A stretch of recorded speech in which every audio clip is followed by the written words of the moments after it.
Então, pessoal, sejam bem-vindos mais uma vez à casa da Mãe Clarice. E hoje a Mãe Clarice, na sua condição plena de mulher, ela vem à tona para a gente discutir, Jacó, o quê? Gêneros sexuais. Inclusive discutir essa afirmação da condição plena de mulher, o que é ser plenamente mulher.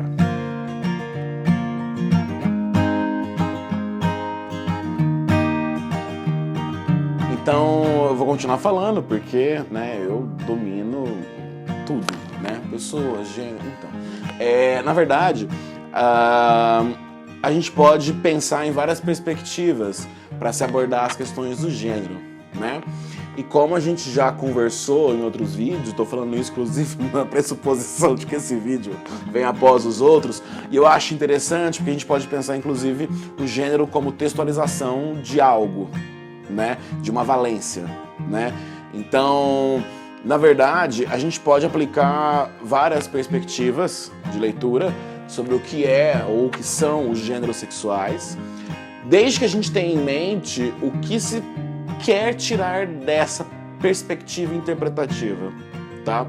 E é interessante falar de interpretação para a gente começar a pensar os gêneros não como uma questão essencializada, ou algo que está estabilizado, ou algo que está dado, ou algo que está pronto, A gente tem que ter muito receio, muito medo e muita reserva daquilo que está pronto, porque pensando em ideologia, como a gente falou do outro vídeo, Então, o nosso outro vídeo, ou os nossos outros vídeos, que eu não sei como é que o nosso diretor maravilhoso aí vai optar, que tá rindo inclusive nesse momento, em dividir esses vídeos, Talvez faça 1, 2, 3 sequências loucas aí e tal, Eu sei o que você falou no vídeo passado, eu ainda sei o que você falou, e você sabe o que a gente falou. Por isso que a gente vai retomar esses pressupostos teóricos, Então a gente conversa sobre ideologia como algo que não pode ser demonizado, não pode ser satanizado, mas como algo necessário à construção e à execução de uma realidade, tá? Então, a perspectiva que eu, enquanto sujeito que fala, que enuncia, está adotando aqui é dos gêneros sexuais como algo que se constrói no momento que se fala sobre eles, tá? Então, o gênero sexual não é algo que está além da língua ou da linguagem, é algo que pertence ao campo da língua e da linguagem, Entendendo que, se a gente for pensar no Saussure, que é um dos fundadores da linguística, de que o modo de falar cria o objeto, Então, o modo de falar sobre masculinidades e feminilidades cria essas questões do que é ser masculino, do que é ser feminino. E aí é importante fazer uma primeira distinção que é entre gênero e sexo, e sexualidade. Tá?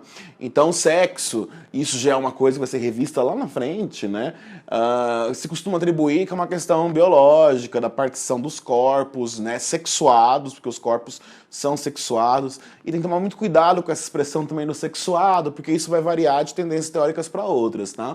Para psicanálise, ser sexuado é outra coisa. Então, eu não sei qual vai ser a extensão desse vídeo, se vai ser infinito, ou 27 minutos, 25 minutos, vou falar porque eu nasci para isso, se eu não falo eu vou morrer e assim por diante, Aliás, uma vez eu fui no dentista, ele falou que eu não podia falar, eu falei, mas eu vou morrer quando eu falar. Então, eu vou falar, Eu tô aqui para isso, inclusive, e tiro muito prazer disso, Da questão oral, e eu não vou ter mais comentários sobre isso. E... Tá rindo por quê? Tá falando da nossa verbalização. Okay. Então, por isso mesmo. Também achei, por isso que eu falei, eu pensei. Bom, vou continuar aqui que eu tava falando, E... Então a gente tem que pensar que, teoricamente, algumas correntes vão colocar que o sexo é aquilo que está colocado na questão anatômica, biológica, tá? O masculino e o feminino, tal qual, por exemplo, talvez para ficar um pouco mais claro, como algumas correntes colocam, é quando o médico olha o ultrassom e fala, é uma menina, é um menino, Quando a gente vai para o gênero ele já entra na questão da discursivização, da textualização, quer dizer, entra a questão cultural. Então, como que esse ser menino do ultrassom vai se construir numa feminilidade reconhecida pelos outros? Alguém olha para aquilo e fala, isso é feminino, ou isso é masculino, ou isso não é feminino, E isso é tão pouco masculino, né? O quadrado semiótico. E quando a gente entra no campo da sexualidade, né, a gente entra num campo complexo também, que é a questão do desejo, né? Pressupondo que existem corpos aí que não existem na hora que a gente nasce, né? Na hora que a gente nasce, esses corpos eles vão entrar numa realidade que já está dada, que é o efeito de pré-construído, quer dizer, essa realidade já está construída e a gente vai ser colocado dentro desses corpos, né? Quer dizer, qual é o corpo masculino, qual é o corpo feminino, daí vão escolher a cor da roupa que você usa, né? O brinquedo que você usa. Tem uma amiga muito querida minha, que é a Dantiele, a Garcia Assumpção, ou Assumpção Garcia, me desculpa, Dante, perdi a ordem, mas eu continuo chamando mesmo assim. Eu chamo porque não existe ordem, por isso que a gente se ama.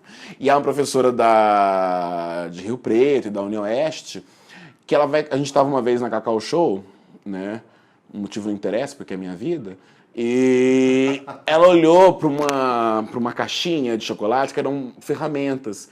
E ela falou, olha que legal, chocolate em forma de ferramentas. E na hora que ela olhou isso, eu olhei do lado e falei, mas você percebeu que a caixinha de ferramentas está ao lado da caixinha das princesas? Então, esse enquadramento... E ela olhou para aquela das ferramentas e ela achou sensacional existir. Só que pelo enquadramento do olhar daquele momento, ela não viu o que estava ao lado... E de repente o sensacional deixou de ser sensacional, né? E aí acontece desse enquadramento, quer dizer, o próprio chocolate que se compra entra na questão do masculino e do feminino, quer dizer, é que nem dizer que existe um beijo gay, né? Quando você fala que existe um beijo gay, eu penso que existe um beijo gordo, então, né?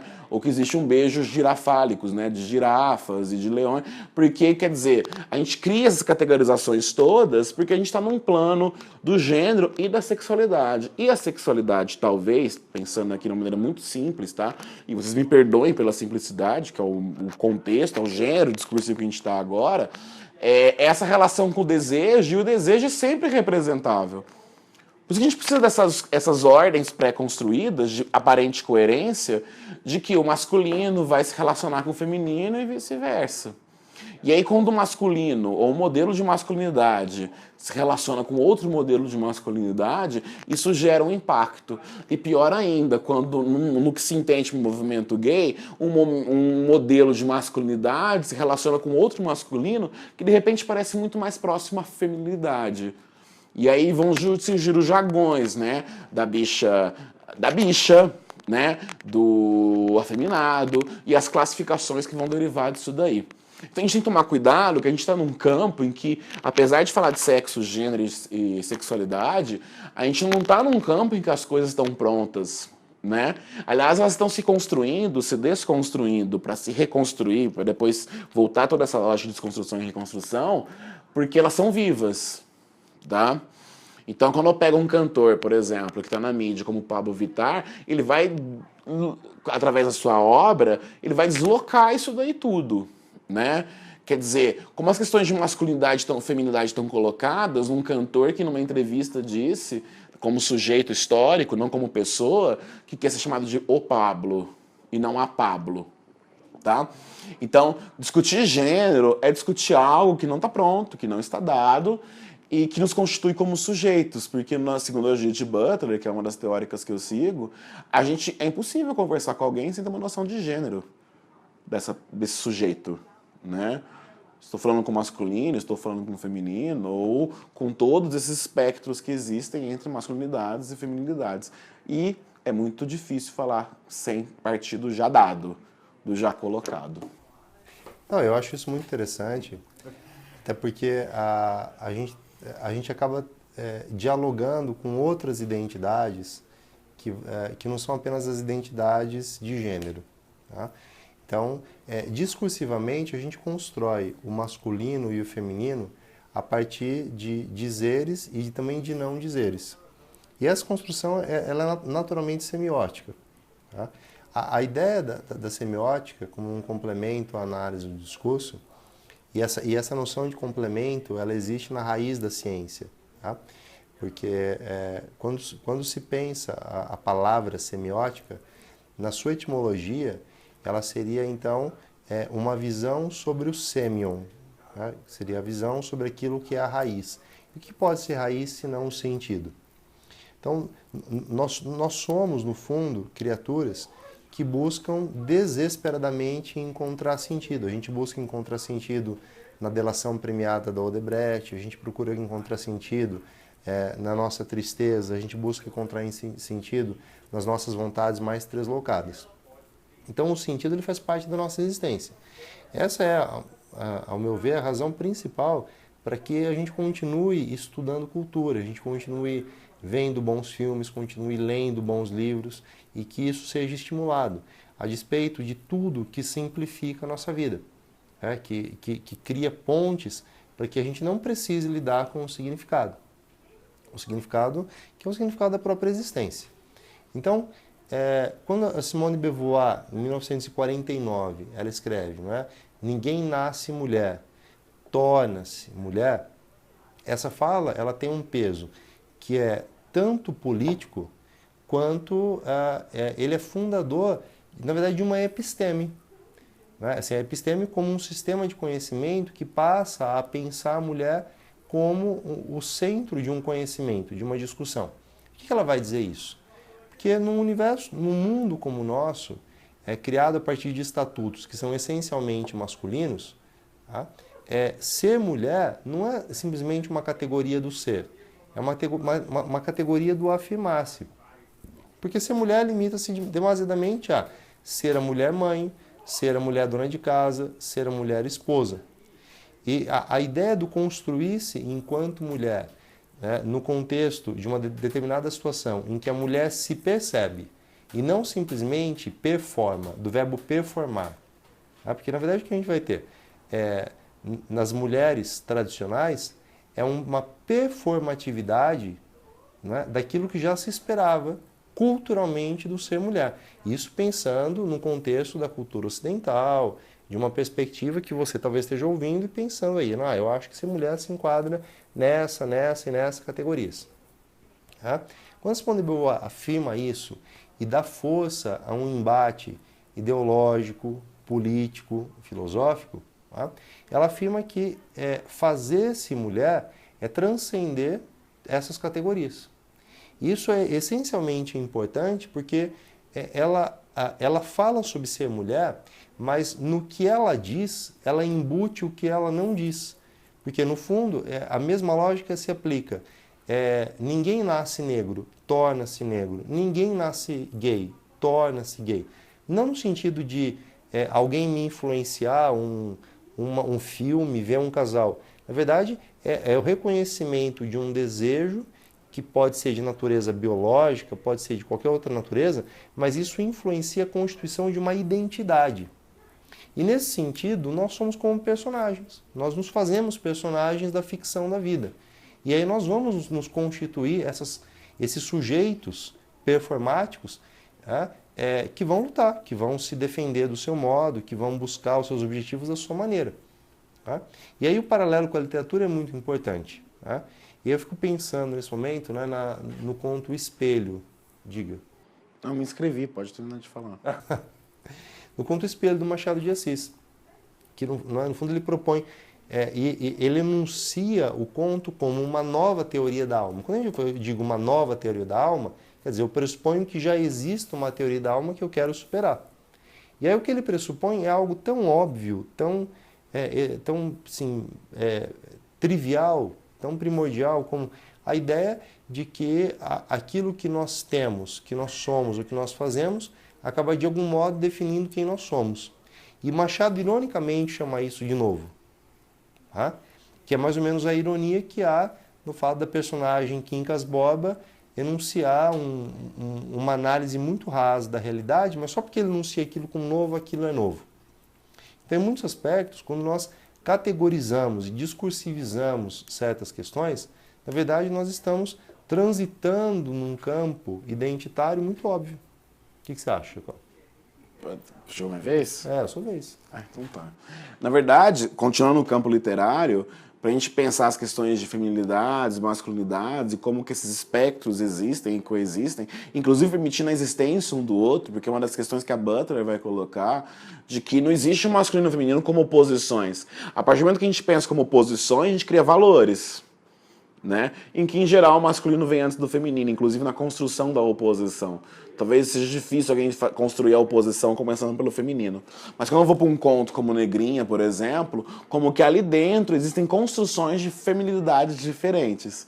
Porque existe a feminilidade da personagem Negrinha, que ganha esse diminutivo em que perspectiva, quer dizer, afetiva, irônica e assim por diante, e a Dona Inácia, em que esse dona vai ganhar uma polissemia extraordinária, porque é o dona do senhor, mas é o dona de possuir o outro corpo e domesticar o outro corpo. E percebam que são construções de feminilidades diferentes. E aí a gente vai entrar numa outra questão, que é do que alguns outros chamam como quarta onda feminista já, que nós estamos numa quarta onda, quando a gente pensa no conceito de interseccionalidade, que a Angela Davis vai trazer, a Barbara Crenshaw vai trazer, e no Brasil uma das grandes divulgadoras dessa ideia é a Djamila Ribeiro. Quando a gente pensa que a questão do gênero, ela não pode ser dissociada das questões de classe, por exemplo. Porque ali a gente tem dois femininos, mas que estão ligados a questões de classe. Então eu tenho uma menina escravizada, ainda que não seja escravidão, né? E eu tenho um outro feminino que, inclusive, o narrador fala que ela não se constitui como mulher, que ela não teve a graça de ser mãe, por exemplo, né? Então, seria um engano pensar simplesmente no dominador e no dominado, porque as duas se constituem como dominadas no sentido discursivo de que as duas correspondem a papéis pré-determinados. E aí a Butler vai colocar numa obra que eu acho fantástica, que é a questão da violência ética, né, do relatar-se a si mesmo, de como que é impossível falar de si sem partir de planos pré-estabelecidos. E isso é uma violência porque talvez a gente nunca fale da gente mesmo. Ou eu só fale de mim a partir de questões que já estão construídas, que já estão dadas, mesmo que seja para me contrapor a elas. Então, por mais que exista um artista performático que vai criar ideias de feminilidades, de masculinidades, transexualidades, dissidentes, diferentes, essa dissidência, essa diferença só vem a partir do mesmo, né? Então, da mesma forma que eu não concluo o masculino sem uma ideia de feminino, né? E eu não vou me reconhecer como feminino, por exemplo, sem partir de uma ideia prévia do que seja a masculinidade. Né? Então a gente percebe que a gente está num terreno muito móvel, em que inclusive para alguns autores e para algumas perspectivas, trabalhar o gênero desligado de outras questões, né, é se enganar. Inclusive para outros autores como Jacques Derrida, o feminino e o masculino está além do corpo, se estabelece como forma de pensamento. Então, quando a gente tem essa ânsia de ser racional e de atingir um sentido único, isso é um regime de pensamento masculino, porque está ligado ao domínio, eu quero dominar, eu quero possuir alguma coisa. Né? É um estupro da linguagem o que vai acontecer. Isso eu falo por minha conta. E aí, com uma frase linda dessa, a gente é cortado pelo diretor. Fala, linda! Eu acho muito importante colocar isso. Porque, não, essa colocação que você fez anteriormente, que vai além do corpo, além dessa instância física do que é masculino, do que é feminino, que acaba, na verdade, se baseando em algo muito primitivo, uma posição muito primitiva. O masculino, ele está além do pênis, ele está além do sujeito que se enuncia né, o homem, o indivíduo. Tá? A masculinidade se constitui na nossa cultura como aquilo que é central e que, portanto, está relacionado a poder. Então, não dá para pensar as questões relativas a masculino e feminino sem pensar nas valências de mais poder e menos poder. Então, procura assim, analisar as mulheres que circundam o seu mundo, que podem ser a sua mãe, podem ser uma professora que foi muito influente na sua vida, pode ser uma colega da sua escola. Se essa mulher ela teve proeminência no trabalho, na família, na sua vida afetiva, é porque de algum modo ela assumiu um local de poder que habitualmente é ocupado por homens. Tá? Eu não estou falando, por exemplo, de uma instância como o ser mãe, que o ser mãe ainda é uma outra coisa, é algo distinto que permitiria uma reflexão própria. Tá? Mas A centralidade, no sentido do exercício pleno de determinado poder, circunscrito num espaço, numa certa circunstância, é algo que é masculino. E é masculino porque culturalmente se institui masculino. Tá? E nessa medida, então, a gente pode estabelecer uma distinção entre aquilo que se adequa à norma e aquilo que subverte a norma. Compreendida a norma, então, como uma categoria relativamente estável. Eu digo relativamente estável porque ao longo de um certo intervalo ela se mantém estável. Então a gente vai encontrar rupturas. A obra de Clarice Lispector representa uma certa ruptura. Boa parte das pensadoras que o Jacó citou representam rupturas, exatamente porque elas voltam, não é? Elas conseguem retornar à raiz da questão e vão debater, né, de maneira perspectiva e não prospectiva, não daquele ponto do desafio em diante. Não é? É um mergulho em si mesmos, é um mergulho na análise da questão para compreender qual que é a essência do ser mulher. O ser mulher seria então uma subversão? E aí nesse sentido, e acho que essa pergunta é bastante pertinente para que eu dê um gancho, né? Para que na verdade o gancho já é do Jacó, para que eu devolva o gancho para o Jacó. Tá? Uma escrita feminina, ela depende essencialmente de um sujeito biologicamente feminino escrever, Jacó? E aí vai depender da questão da perspectiva teórica, porque assim, algumas correntes vão colocar que não. Né? Que de repente um homem, pensando como pessoa, possa escrever com uma escrita feminina. Só que outras correntes, e aí eu acho que é uma coisa para a gente pensar e para a gente caminhar para esse fim, é a questão da representatividade. Quer dizer, se um homem pode escrever como mulher, por que não uma mulher está escrevendo? Né? E o que é escrever como mulher? Quer dizer, é que nem uma vez a Marcia Tiburi falou uma questão que é fantástica. Quer dizer, um amigo pediu para ela uma opinião feminina e ela pediu se ela não poderia dar uma opinião de uma girafa. Né? Porque a questão aí, quer dizer, a gente trabalha com expectativas do que seja uma escrita feminina e uma escrita masculina. Né? E não quer dizer que essas questões não se repitam, mas talvez a gente tenha que pensar como elas se repetem ou como que elas não se repetem. Né? E como que elas vão se repetir ou não se repetir dentro de outras intersecções. Então eu pego uma obra do Alencar, por exemplo, que traz personagens femininas negras, e uma obra como da Toni Morrison, que também vai trazer personagens femininas negras. Aliás, uma perspectiva da personagem, da narração, que vai ser feminina também, negra. Né? Uma vez escutei um articulista de uma revista aí falar de que a ideia não tem gênero, que o pensamento não tem gênero, só que aí a gente tem que pensar numa outra questão que é da representatividade, que existe um corpo falante. E esse corpo que fala, ele imprime algo de seu naquilo que ele fala, porque ele parte de um já dado. Então, como que ele está elaborando esse já dado? É para contestar, para se identificar, para se contra-identificar, para se sobre-identificar. E a gente vai entrar numa questão que nunca está pronta. Né? E ela nunca está pronta porque talvez, né, eu vou retomar o que eu já falei em outra oportunidade, essas coisas sejam muito mais interessantes como silêncio, no sentido da elaboração. Né? Então, como nosso procedimento como professores, como pedagogos, como médicos, como advogados, porque na nossa praxis cotidiana essas questões vão se colocar o tempo todo. Né? E a gente tem que se interrogar de como essas coisas são feitas, né? Porque o como corresponde à linguagem, à textualização dessas questões. Tá? E aí eu vou deixar você fazer a frase bonita hoje para encerrar. Não, de fato, eu concordo plenamente. Eu fico ouvindo o Jacó falando e vou fazendo a minha autoanálise. Enquanto um sujeito que não pode se destituir do seu lugar de fala, historicamente construído, e eu não falo historicamente só como a história oficial, mas como a minha história pessoal. Eu me construo como um sujeito. E todas as escolhas que eu conscientemente fiz, antecedidas por aquelas que fizeram por mim, determinam esse indivíduo que eu sou. Esse indivíduo que agora fala, e ele enuncia de um local masculino, pelo modo como eu me construí enquanto um sujeito reproduzindo modelos masculinos. E a ideia da orientação sexual não tem absolutamente nada a ver com isso. Tá? Isso, aliás, é um ponto a ser debatido numa discussão, num vídeo à parte. Tá?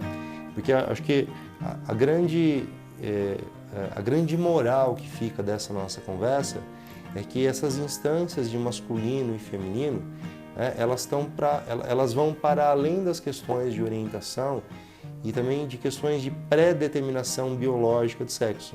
Elas vão para a constituição de sujeitos que estão além de uma certa corporalidade, seja corporalidade física, seja corporalidade do desejo. E a gente termina com o desejo de não terminar. Ah, voltou. Então, na verdade, a questão é o seguinte, tá? Eu vou falar por vários motivos óbvios, né? Da questão de que eu vou contrariar tudo que eu falei até agora da obviedade, né? O mais bonito, né? A melhor maquiagem, né? As unhas mais bem feitas, melhores joias, tá tudo aqui encostado em mim.